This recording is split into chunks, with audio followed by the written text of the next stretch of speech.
Fala, meus discípulos de Tomé, beleza? O olheiro já está aqui na área e hoje eu trago um tema chocante. Vocês sabiam que Jesus foi inventado? Não? Então fica aí comigo até o final, não seja fraco, bora lá pro vídeo e olha a lupa, Brasil!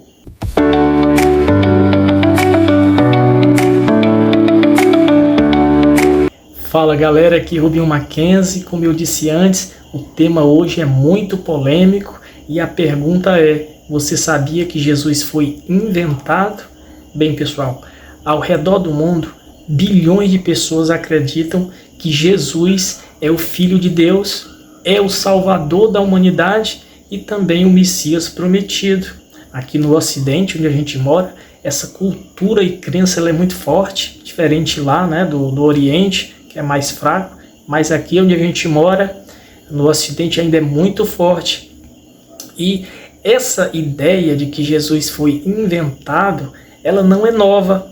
Muitos estudiosos, críticos e historiadores questionam até mesmo a autenticidade da figura de Jesus, como que não tenha nem existido como uma pessoa histórica. Aí surgem as teorias, né? De que a invenção de Jesus tenha surgido a partir de interesses ideológicos, sociais, religiosos e políticos de uma determinada época. Outra teoria surge de que a invenção de Jesus surgiu de mitologias anteriores, dos deuses solares, assim como Mitra lá na Pérsia, Apolo na Grécia, Ra lá no Egito, aqueles deuses que morriam e ressurgiam, né, renasciam. E a outra teoria é de que a invenção de Jesus tenha atendido a interesses ideológicos da elite romana para o controle social. E o que a gente vai fazer agora, pessoal, é adentrar em uma jornada intrigante, passando pela história, religião e filosofia, sustentando todos os argumentos que defendem a hipótese de que Jesus foi realmente inventado. Esse Jesus aí que foi transformado e também reinterpretado ao longo da história. Bem pessoal, no século IV, o Império Romano passava por uma grave crise, a política estava enfraquecida, a economia estava desmoronando, as constantes guerras internas e externas ameaçavam a estabilidade da maior potência daquela época e, diante desse cenário caótico, o imperador Constantino precisava de uma estratégia para reverter aquela situação. Foi aí que ele voltou a sua atenção para o cristianismo, uma religião que, apesar de perseguida, estava crescendo muito entre a população. Essa religião que pregava submissão, obediência, e também seus adeptos acreditavam numa vida pós-morte, onde tinham uma vida no paraíso, né? Lá, uma vida maravilhosa, ou seja, elementos perfeitos, né, para o imperador, para manter aquele povo em um perfeito controle social. E para que essa estratégia fosse eficiente, era preciso modificar a doutrina cristã para atender aos interesses do império, fazendo alterações seletivas na Bíblia. E a imagem que foi construída de Jesus visava exatamente atingir a esse propósito, ou seja, um Messias pacífico, que pregava a aceitação dos sofrimentos terrenos em troca de uma salvação ou de um paraíso, e também obedecendo às autoridades, que aí sim consolidava a unidade do império e também a autoridade do imperador. Além disso, pessoal, o imperador romano Constantino também incentivou a fusão de elementos pagãos ao cristianismo, agradando assim aos romanos, e também incluiu festividades e tradições pagãs ao cristianismo. E o ponto decisivo do cristianismo, né, sob a liderança do imperador Constantino, foi exatamente em 325, lá no concílio de Niceia, né, onde o imperador, juntamente com os bispos, decidiram quais seriam os livros que fariam parte da Bíblia, ou seja, muitos escritos que pregavam um Jesus diferente desse que a gente conhece hoje foram destruídos e outros evangelhos foram incluídos porque pregavam a submissão e a obediência ao poder estabelecido. E assim, o cristianismo passou a ser a religião oficial de Roma. Então, ao transformar o cristianismo em uma instituição ligada ao Estado, Constantino permitiu a centralização do poder e também a manutenção da ordem no império.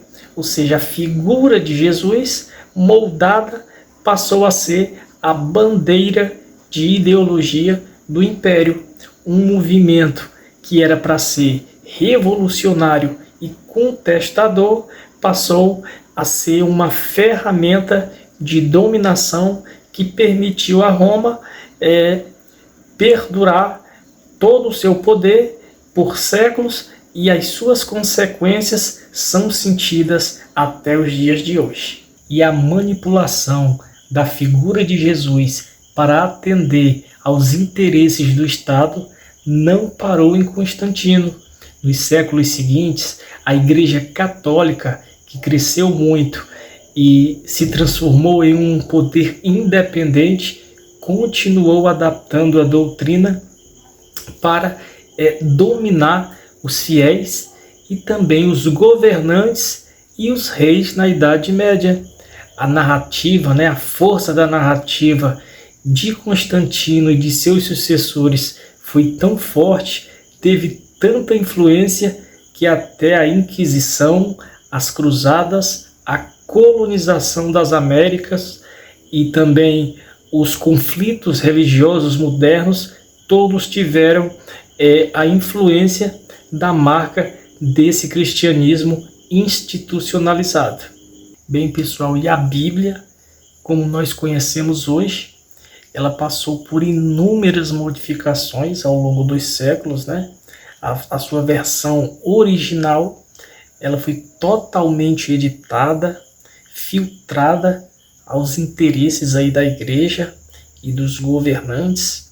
Como eu disse, somente lá em 325, no concílio de Niceia, é que foram decididos quais seriam os textos oficiais, que fariam parte lá da Bíblia, e outros textos que apresentavam ali uma versão, de um Jesus alternativo, foram totalmente destruídos, ou considerados heréticos.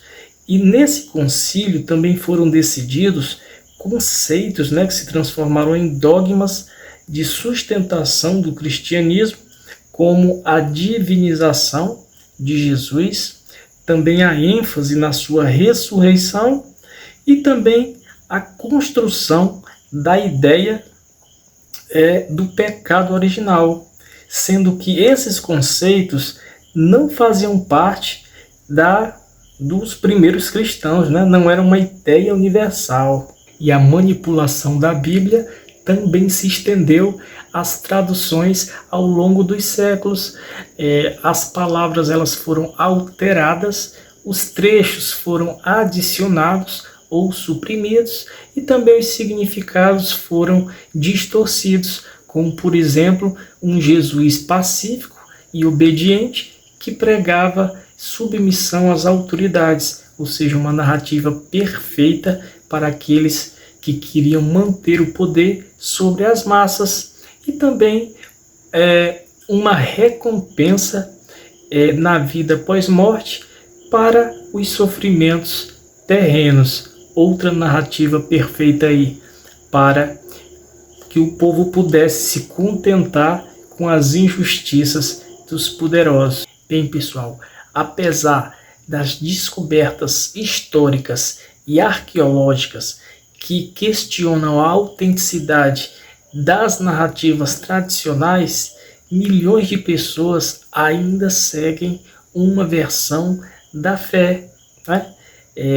Baseada ali, moldada nos interesses humanos e ainda tendo crenças em uma figura que foi ajustada ao longo dos séculos e que tem forte influência ainda hoje na política, na moral e também nas relações sociais, perpetuando assim um sistema de manipulação e poder. Então, pessoal, a verdade é que vai libertar. Então é preciso que você questione, pesquise, busque fora dessas doutrinas aí, né, impostas, para que a partir da conscientização você possa ter uma vida transformada e possa ter o real entendimento sobre essa figura de Jesus e sobre as Escrituras. Mauro Biglino, que é um especialista na tradução literal e também original da Bíblia, nos alerta como este livro foi mal interpretado ao longo dos séculos. E ele também nos orienta a não ler a Bíblia de maneira espiritual ou sagrada, e sim ler a Bíblia como um elemento histórico, né? Que reflete ali as crenças, os costumes e as civilizações antigas. Ou seja, muitas interpretações espirituais da Bíblia apenas são moldes e adaptações para a sustentação de doutrinas. Bem, pessoal, ao estudar as traduções em suas línguas originais, principalmente ali no hebraico, Mauro Biglino aponta para falhas terríveis nas traduções, ou seja, trechos que foram erroneamente traduzidos e até mesmo de forma intencionalmente adulterados, de forma a ter ali um teor teológico, né? Ou seja, aquilo que tinha sentido lá no original de maneira histórica, relatando eventos ali físicos, né, concretos, acabou tendo assim uma dimensão espiritual muito grande. Um exemplo disso é a palavra Elohim, que na Bíblia muitas vezes é utilizado como Deus, né? E que pode ser utilizada essa palavra Elohim como uma pluralidade de entidades, de seres avançados, elevados, que interagiram com a humanidade no passado. Então tá aí, pessoal, chegamos à reta final do nosso vídeo. Fizemos aí uma viagem pela história, pela religião e pela filosofia e chegamos à conclusão de que Jesus foi uma construção ideológica, religiosa e política que atendeu aos interesses do Império Romano com um único e exclusivo fim, que foi o controle social, o domínio e também a manipulação das massas, né? Resumindo, Jesus foi inventado, né?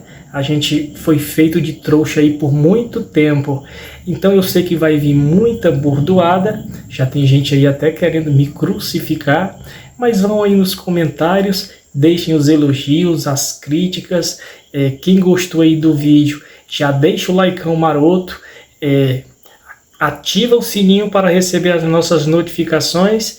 Quem ainda não é inscrito, eu não sei porque ainda não se inscreveu, e vou deixando aquele velho querido beijo no coração de vocês, e o olheiro vai se despedindo, e olha a lupa, Brasil!